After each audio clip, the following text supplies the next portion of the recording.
here. As you can see, that means I've got my cross locks in, which is what that switch is. These two switches here, these wheel differential forward and rear axle, what that does is that locks it in for better traction. And then that switch there, when you flip that, it locks them all in to where it's basically like a tank, and makes it real difficult to turn, but it'll get you all the traction you need.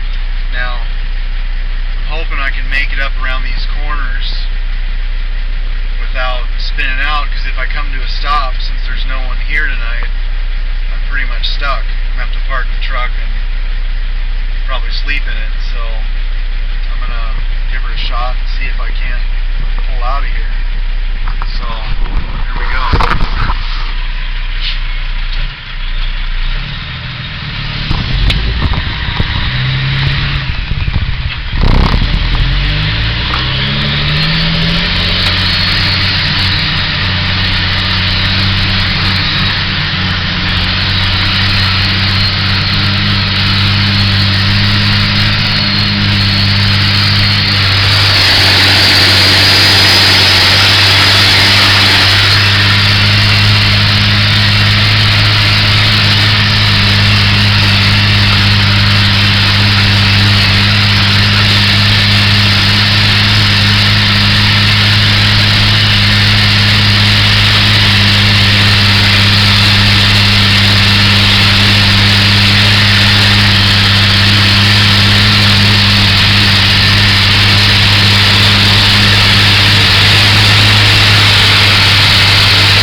Difficult for me because of the type of tires I run on this truck. I got stuck down there a couple days ago and had to lock the log loader up to push me out, and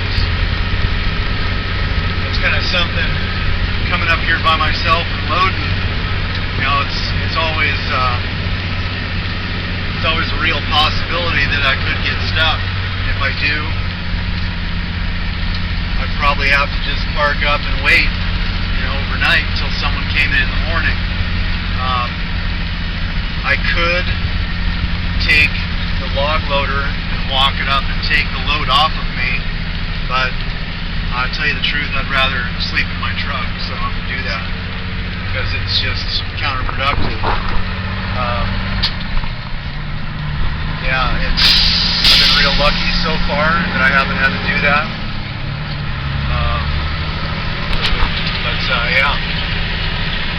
And these roads that we're on here,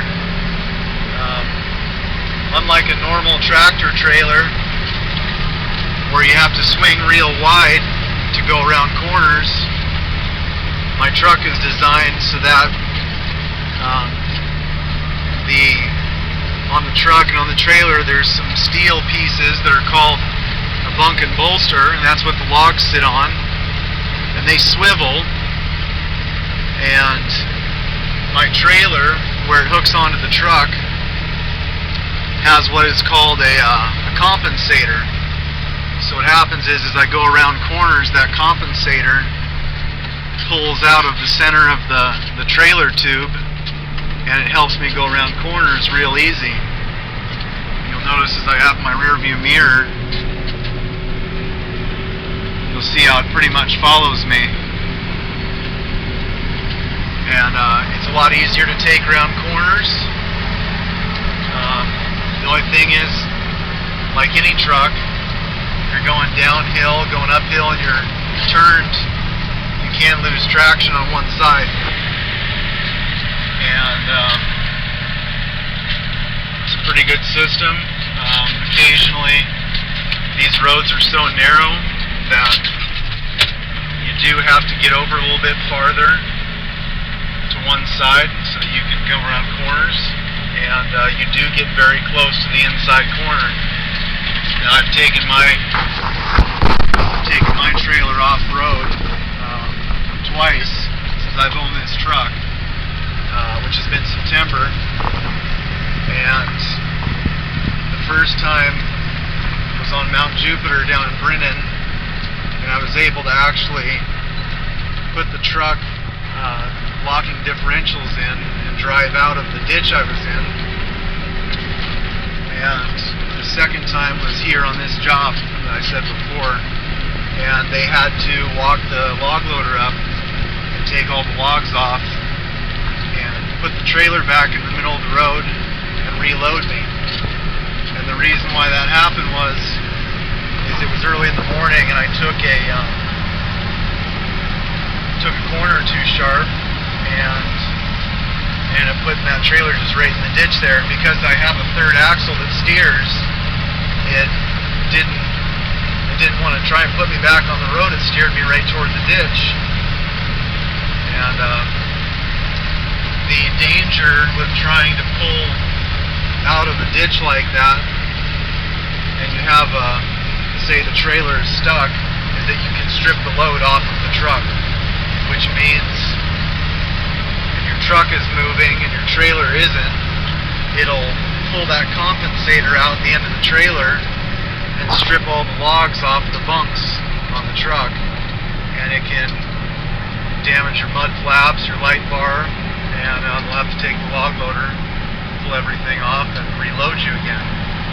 It's a huge hassle, and nobody likes to do that. I personally haven't, but I've had a couple friends who have, and yeah, not something you want to do. I'm going to stop up here and tighten up my, throw on my chains and my binders, and I'll do a walk around to the truck for you all and show you what I've got here.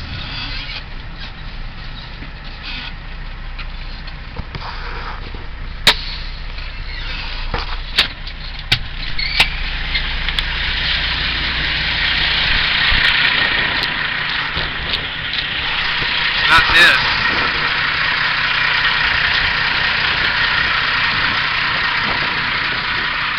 That's a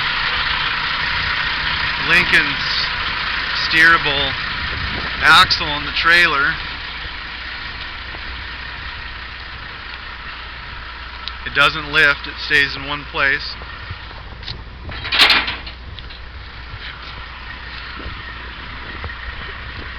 See what I mean by compensator is this square steel tube has this round stock, and you can see how it slides in and out of there.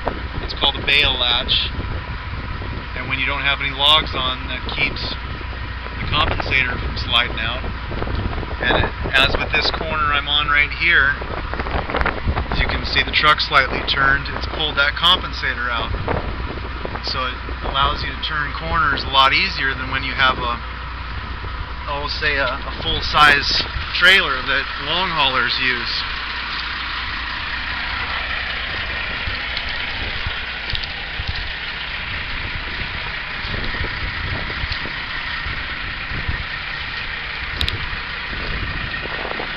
And that axle behind the cab is air operated. And I don't ever put that down when I'm on the woods roads because it damages the roads. What will happen is, a lot of the time on these roads that don't get a whole lot of maintenance, is when you run those axles down, what will happen is they'll bounce. They bounce a lot, and so it'll cause potholes to form. And then also on these sharp corners, what it'll do as well is it'll diminish the steering on the front axle. And so I've actually put myself in a ditch, just about, and real easy to do. The first time on Mountain Jupiter that I put this in a ditch, it was because I had my drop axle down right here, and I went around a corner, and it takes so much weight off of that front axle, it caused me to go in a ditch. I put my trailer in as well, and thankfully I was able to pull out without any major incident. But yeah, just another aspect of trucking off-road. And yeah, so I'm going to throw my binders and wrappers on and then hit the skids. Catch y'all later.